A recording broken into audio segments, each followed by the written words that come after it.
Hi, I'm Maddie. And I'm Wiley. And it shouldn't happen again. Yes. So welcome to our podcast. It is called It Shouldn't Happen Again. We're going to take true crime cases, mainly murder cases, but we will have some paranormal and kidnapping and all kinds of fun stuff in here. And then we're going to tie it to a Taylor Swift kidnapping song. Fun stuff. No, not fun stuff. It shouldn't happen again, I promise. But we're going to tie it to some Taylor Swift songs because we are huge Swifties. We actually are in the market for Eras tour tickets to Indianapolis right now. So if anyone wants to donate that, we are more than ready. Merch Yes, now. I am. I'm wearing my Taylor hoodie. Yes. We're also going to be talking about like personal growth. We're going to have what we're like doing right now is going to be normally like personal growth or like a gossip session. Because we are teenage girls and there is a lot of stuff that happens in high school as teenage girls. So we feel like we should share it with everybody.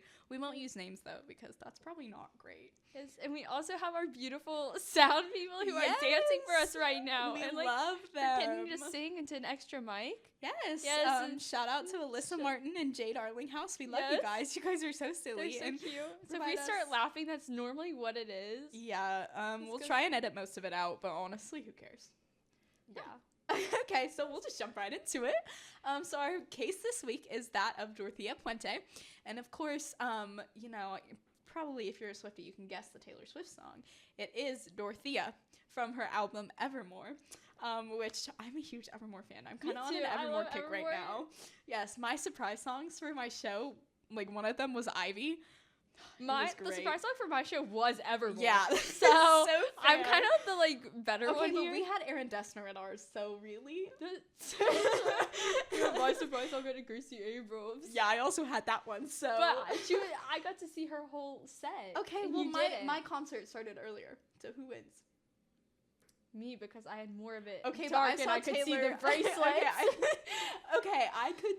I saw Taylor sing with Gracie. Yeah, that's the only way you're winning on that one. Yeah, end of story, I win. So, yeah. Okay, so... If you want to go? Yeah, go ahead. Dorothea. We also don't know how to say her last name. We tried to Google translate it, and it just wasn't working. No, so... And I'm probably going to pronounce a lot of stuff wrong, because I just can't talk. Same girl. So, yeah. Okay, so Dorothea Puente was born on January 9th, 1929 in Redlands, California. But then in the 30s, she moved to LA with her family to be closer to a veterans hospital so her dad could get help. Yeah, so she was 6 of 7 children, or we don't know how many, what number she was, out of 18 kids. It's debated. There's not a ton of, resources on her childhood, but her dad did die of tuberculosis when she was 8, and both of her parents were alcoholics. And to make it even better, her mom was routinely abusive. But she did die when she was in a motorcycle accident when she was little. So since both of her parents unfortunately died at a very young age for her and all of her siblings became orphans and kind of got split up because of the way. Yeah, and to add on to all of this trauma, her father would sometimes hold a gun to his head and threaten to kill himself in front of his kids. And even better, actually, this is not worse or better than that, but her mom was a sex worker and prostitute. Yes. And at 16, Dorothea actually decided to take after her mom in that field. She was like, you know what? Mom made a good living before she died. And, I'm going to be a prostitute as well. Yes, because she's all about the money, as we'll see. Yeah. And then when she was 16, 17, she did marry a 22-year-old named Fred McFall. Yes, and her marriage with Fred only lasted 2 years. Mm-hmm. Since, they got married, really young. Yeah, and while they had 2 kids, one was sent to live with their relatives and the other one was up for adoption with, probably better for the kids, like you said. Yeah. I mean, they don't seem like great parents. Yeah, I mean, she's kind of like a murderer and they're really young, so they probably ended up having a really, a lot better childhood. Yeah, so it's kind of also debated as well of how many siblings she had, if her first husband died or just left. Yeah, because some sources say that McFall died of a heart attack, while others say that he left Dorothea after she had a miscarriage. Because that was really frowned upon. But that marriage did end, especially if he died or left her. So she became very involved in criminal activities after that, which we'll see is a very big part of her life. if you've seen anything on this case, like, I mean, I don't know. But there is a really good documentary on Netflix called Worst Roommate Ever, and you should go watch it because it has a lot of information, which is where we got some of our information from it. It's very good. It is very good. I've watched a few episodes of that. So, after her first marriage ended, she became involved in a lot of criminal activities. For starters, she was friends with this woman, and she kept telling her that Dorothea wanted to, like, open up a restaurant. Mm-hmm. So Dorothea would be like, go to her friend and be like, hey, can I have this money for my restaurant? Like, I'll pay it back to you once it gets up and running. Yeah, and like, then I just really want my restaurant. Being her friend, she's like, of course I'll help you. Like, that's that's what you want. So then she kept doing that, but there was never really a restaurant. Mm-hmm. Like, and the money never went into the restaurant. Yeah. Okay, so side note, I really think that this woman would open an Italian restaurant. Like, I'm envisioning it, and she would definitely do Italian. Yeah. But it would look like our, like, school's pizza. But also, like, I could see her doing, like, a cafe because, like, she played all, like, that grandma thing, so I can see her having, like, some, like, tea and cupcakes. But I can see that, but I feel like she's really, like, a school pizza kind of gal. Yeah. Maybe she had pizza and tea. She tries to put, like, leaves on, like, she goes outside, she picks leaves off the trees to make it look, like, more, like, gourmet, but it's not. It's just gross. Maybe she added beef jerky on it, too. Uh-oh. Foreshadowing. Uh-oh. Okay. Yeah, so okay, so after she would scam her friend actually ended up moving in with Dorothea, and also we could not find the name of the said friend, so that's why we just keep saying, like, friend and victim. So she moved in with Dorothea as a roommate, and she ended up dead. Yeah, she was just dead. Most of them, it was ruled a suicide, but let's be real. They actually found a lot of drugs in her system when she died, so it was kind of like, it could have been suicide, but also, like, when you get into more of the deaths and the like, case, that's like it's a common theme. Yeah. So that was roommate number 1/victim number 1. But yeah. So in 1948, she started forging government checks. Mm-hmm. And she was caught and convicted, and she only served 6 of her 4-year sentence. Which is crazy to me. Like, I think so the bad. Justice system, like, it's just crazy how people get out. And, like, innocent people go to jail for so long, and then people that are literally serial killers, they're like, oh, actually, you've been on good behavior. And, like, pedophiles and stuff that can get out on bail, like, that's crazy to me. Speaking of, I know we aren't doing a gossip sesh, but pedophiles that get out of jail on bail, that's crazy to me because you just, like, ruin that little kid's life. Exactly. And you pay, like, $10,000 and you're out. Yeah, because there was I think it was a little more person than that was in our community that went to school with us literally last year that went to jail and had a trial, and they were like, oh, actually, you can get out on bail. And, of course, he's rich, so... Yes. They were like, but it's okay. You know what, you can leave. So hopefully he gets his justice in other ways. Rich people stay on top, I guess. Yeah, karma is a cat. So real. I mean, Taylor said it herself, bro. Exactly. After her roommate died, Puente moved to San Francisco, where she met and married Axel Johnson, who was a sailor. Mm-hmm. Whoop whoop. Their marriage actually lasted over 10 years, even though most people said it was very abusive and unhappy. Yeah, and pretty violent. And this was like in the 50s, so it was kind of overlooked.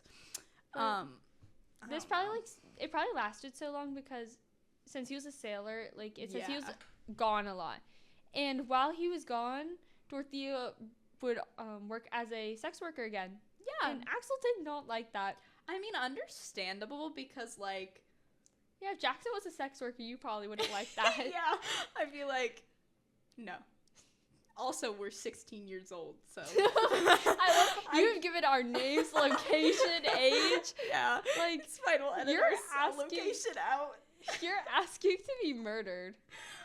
Hey, I'd make a cool story on the podcast. I'll make an episode about it. Yeah, thanks. I'll come back and join you as a ghost. You're so cute. I know.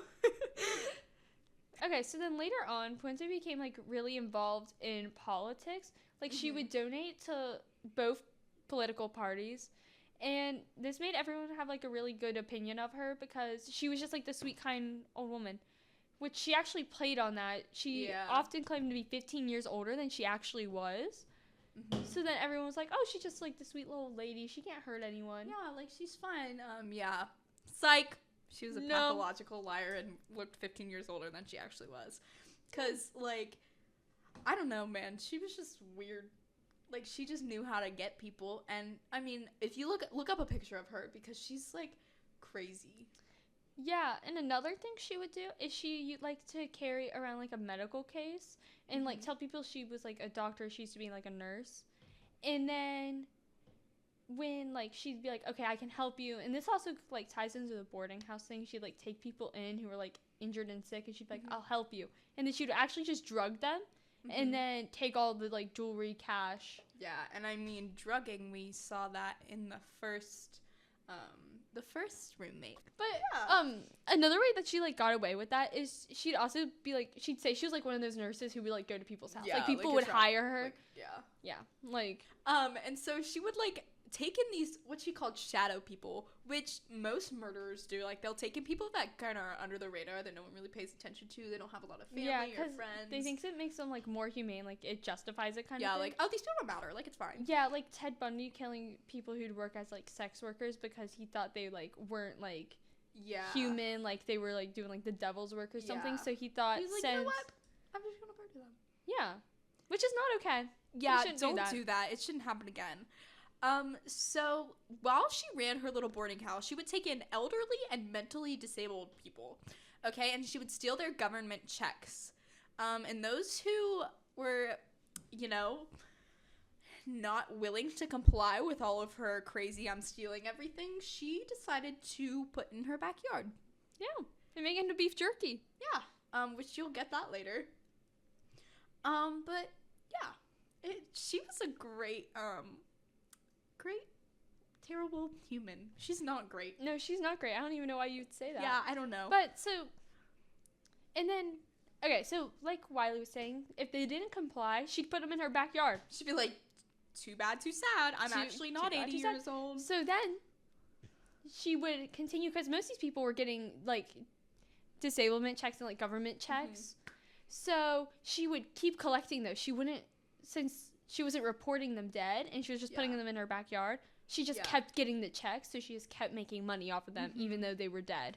Yeah, so her first known victim that we find out is Ruth Monroe. So she died at 1426 F Street in 1982, but her death was deemed suicide by drug overdose, although her family suspected that Dorothea was behind death and pressed for further investigation.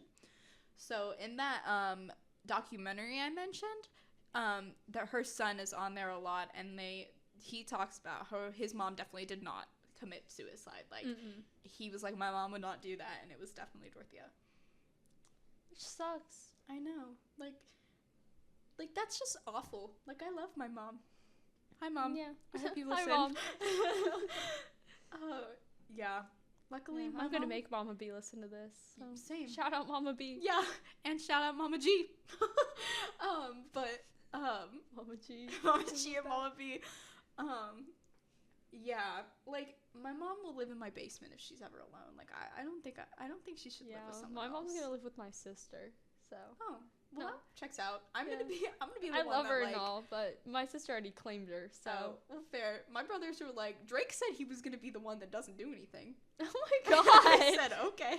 Well, I would care for my Mama B if she needed it. Yeah, I love my mom. Oh, we're and so my dad. cute. We're my just dad's talking about our pretty cool moms too. now. Yeah. Okay. Okay, So anyway. Started getting real. Pressed for investigations. She actually, like, was at a bar one day. It was kind of really weird. Like, she was at a bar, and then she found one of the guys that used to live with her. Huh? She was gonna turn. Yeah, she was getting a real turn as an 82, quote-unquote, 82-year-old woman. And so, while she's getting turned, this guy was like, yo, what up? I used to be in your boarding house. Shadow people in the house. And then Dorothea was like, "What's up, man?" And then he was like, "Oh, wait, you stole things from me." So then he took it to police. And then later, the police actually got a note saying she wants me to lie to you, from one of her current like boarding. when they were like searching the house, and this is when they started finding like the bodies in the yard. They started questioning the people in the boarding house. Yeah. And they were all telling her like, no, she's great. Like she does all this. She makes great food for us.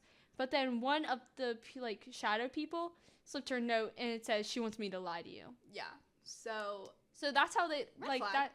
that was a big red flag. And then they started finding like bones in her backyard when they were searching her house. They found femur bones, lots of them.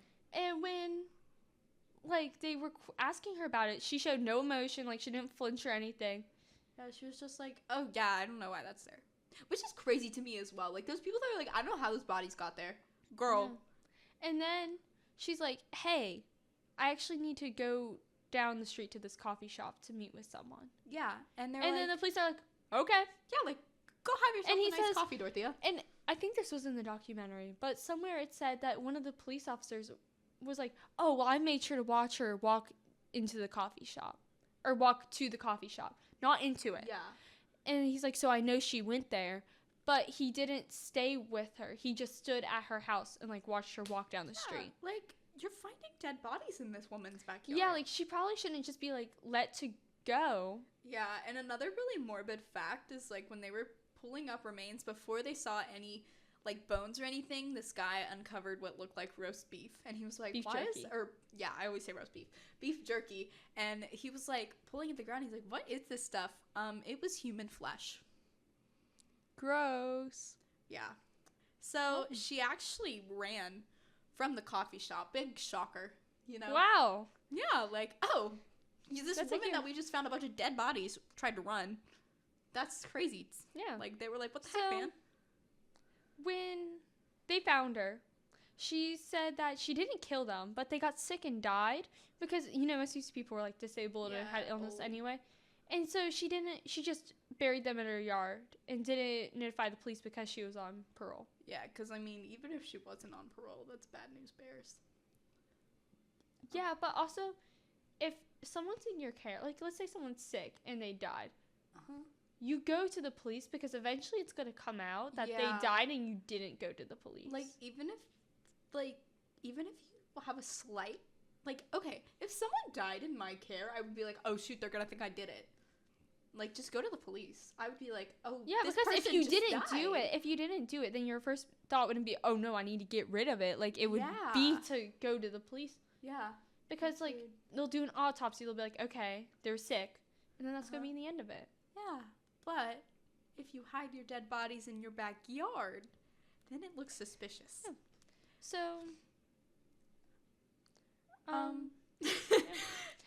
so then she was. What would be the word for that? Like accused of 9 murders? Yeah, she was charged with 9 counts, not 5 counts. And yeah. Accused. But then she was only like, no, she was only charged with 3 of them. Which is crazy. What happened to the other 6 bodies in her yard? Did she not do those? No, they were just sick. That's okay. And then, but she gave the victims' clothings to donations. That was her I'm sorry. Which I feel like that also just ties into like her being big in the community. Yeah, she just wanted like everyone to think, oh, it's like the sweet little grandma. So to play on that, she was donating these clothes and being like, no, I'm a good person, guys. Like, see, I'm giving you my dead murder victims' clothes. Yes. So like now you can all wear the clothes that I murdered people in. And this whole time she was telling people she was 82, but in 2011 she died. She was actually 82. So in 1982, she was definitely not. She was like 50, yeah. Which, like I said, look up a picture of her because she's crazy. Like, no, because she looks old. Yeah. We can put it on the Instagram. Instagram. Yeah, go follow us. Maddie's gonna go, or Alyssa's gonna go set up a. It shouldn't happen again. But yeah, so that's our first case. So.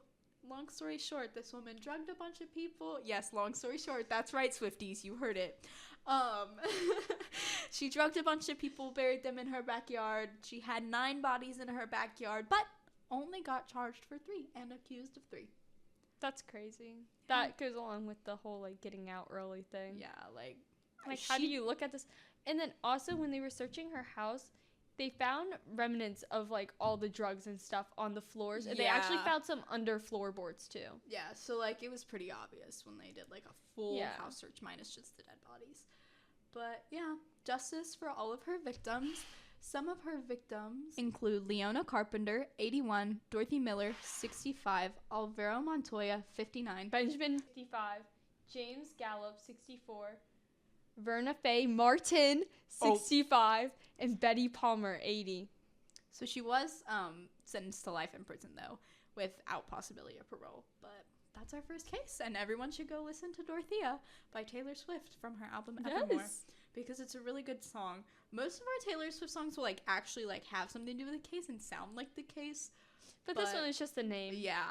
So, yeah, go listen to it. And I'm Wiley. I'm Maddie. And it shouldn't happen again.